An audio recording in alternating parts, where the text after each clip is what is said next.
ఉడలపాడు గ్రామం అది, నంద్యాల జిల్లా. నా పేరు ఈశ్వరయ్య.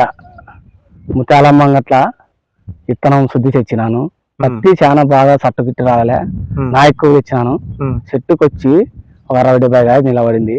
మంచి విత్తనం అయితే చాలా మంచిది, సట్టు అయితే రాలే. మందులు కూడా చాలా తక్కువ రేటు మందులు కొట్టినాను. ఇప్పుడు పత్తి అయితే బాగా ఉంది. నేను 4 నెలలు నాటినా పత్తి. 4 నెలలు నాటినా. ఇప్పుడు నాటి ఎన్ని రోజులు అయింది? ఈ రోజుకి 105 దినాలు అయింది. 105 రోజులు అయింది. కానీ 2 మాటలు ఇడిచిన పత్తి. ఇప్పుడు మీకు చెట్టుకి ఎన్ని కాయలు ఉన్నాయి? మా చెట్టుకి 60 కాయ తక్కువ లేదు. 60 నుంచి ఇంకా పెన్నే ఉంది కానీ తక్కువ లేదు. 60 నుంచి పెన్నే ఉంది తక్కువ. రైతులు కానీ నాటుకోవచ్చు ఈ పత్తి, కానీ సాగు కావదు, బాగుంటది, నీట్గా ఉంటది. పచ్చళ్ళు ఏ విధంగా ఉన్నాయి? 4 ఎక్కువ ఉన్నాయి, 5 ఎక్కువ ఉన్నాయి? 5కి జాస్తి ఉన్నాయి. 5 బాగున్నాయి, ఎక్కువ ఉన్నాయి.